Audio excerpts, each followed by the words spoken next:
Good morning. First of all, I want to thank everybody for showing up this morning on this incredibly important case for Palm Beach Gardens Police Department. My name is Clint Shannon, and I'm the Chief of Police for the City of Palm Beach Gardens. I want to introduce Jennifer Brashear, who she is the lead investigator in this homicide case for the Palm Beach Gardens Police Department.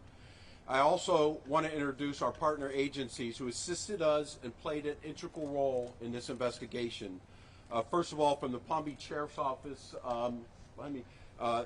we have Major Massery, Lab Director Dustin Yeatman, and DNA Manager Julie Sikorsky. Thank you for being here. From Miami-Dade Police Department, Cold Case Homicide Squad, Detective Jonathan Grossman, Detective David Denmark, Detective Chris Thomas, and Sergeant Michael Scott. With us in the crowd is U.S. Marshals, Assistant Chief Inspector Miguel Lopez, and Senior Inspector Sean Sandler. Also from my investigative unit, I have Major Ed Guillen and Sergeants Todd Grossman and Anton Franks. Thank you again. First, we want to express our deepest sympathies and condolences to the Rogers family. They are experiencing an unthinkable tragedy and have experienced an unimaginable loss.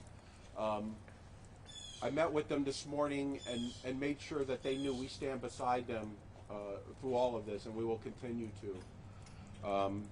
Several dozen officers, detectives, crime scene personnel, lab specialists, and many others have worked tirelessly around the clock for the past 2 weeks to bring closure to this homicide case.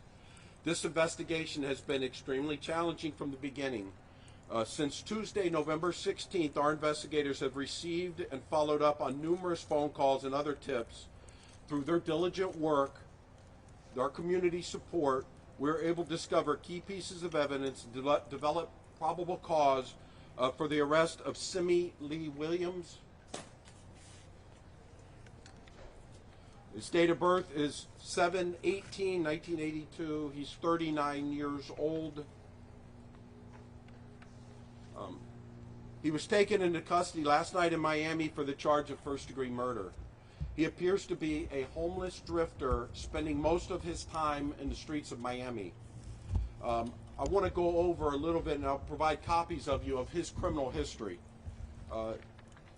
Starting from most recent, in 2016, he was arrested for aggravated assault with strangulation by the Fulton County, Georgia Police Department. Also in 2016, he was a fugitive from justice and arrested on a warrant in San Diego, California. In 2014, he was arrested for battery on a person 65 years of age or older in Atlanta, Georgia. In 2007, he was arrested in Seminole, Florida for failure to appear. In 2006, he was arrested for violation of an injunction on a battery case and failure to appear in Sanford, Florida. In 2005, he was arrested on a protective order for domestic violence in Seminole County, Florida. In 2005, he was arrested for probation violation in Seminole County, Florida. In 2005, he was arrested for violation of an injunction in Sanford, Florida. In 2004, for petty theft in Sanford, Florida. And 2004, for carrying a concealed electric weapon in Sanford, Florida. The incident itself appears to be a completely random act.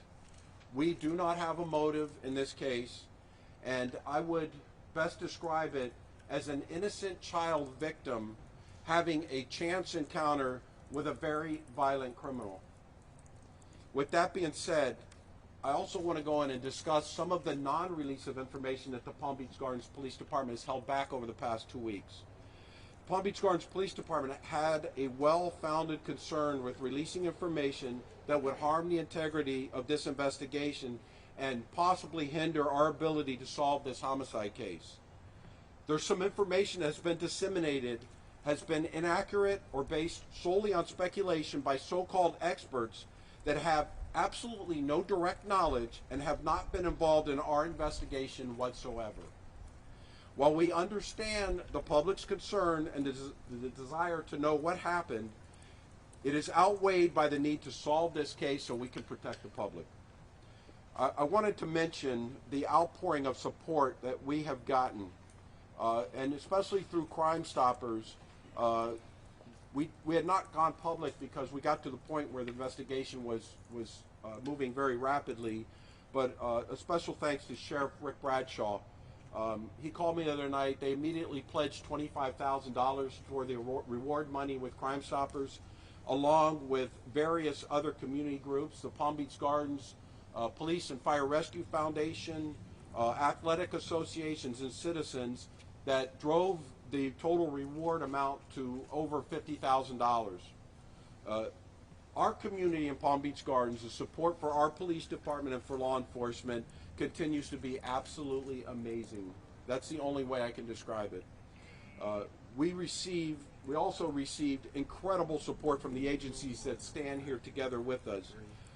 Again, a special thanks to Sheriff Bradshaw and Chief Frank DeMario from the Palm Beach Sheriff's Office and their incredible staff that's here today, who played an amazing role in solving this case.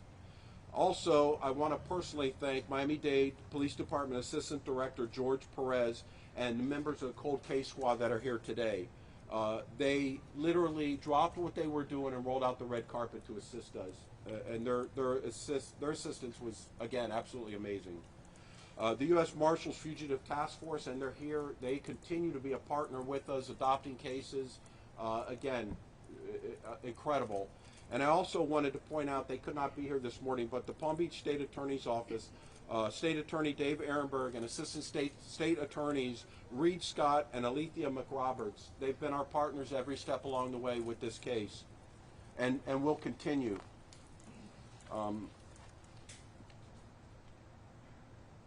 I want to point out a couple things also. Palm Beach Gardens continues to be a very safe city with a very low crime rate.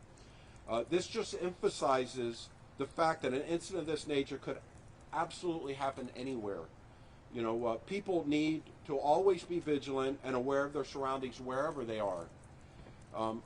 I must say, I could not be prouder of the professional men and women who completely dedicated themselves to bring closure to this case. They brought some answers to the family, and they removed a very dangerous monster from our streets. We will answer a few questions, but I want to emphasize we're not going to discuss specific evidence. This investigation is ongoing. Although an arrest has been made, this investigation is not nearly over. Our detectives are actively investigating this case, and the release of specific information could still compromise some evidence in this case. So again, I'm not going to directly answer any questions regarding evidence in this case. I will take a few questions if anybody has any. Catherine Coco from the Palm Beach Post. Does this man have any ties to Palm Beach Gardens? Do you have any idea what he was doing in the area? He has no ties that we can determine to Palm Beach Gardens or to Palm Beach County. None whatsoever. It's a mystery to us why this man was in our community. But again, we have evidence that places him on the scene and makes him responsible for the murder of this child. Chief, could you offer any timeline from when you guys locked in on the suspect? I don't want to go into that. You say how he died? What's the cause of death? I will discuss. I'm not going to go into detail, but Ryan Rogers was stabbed to death.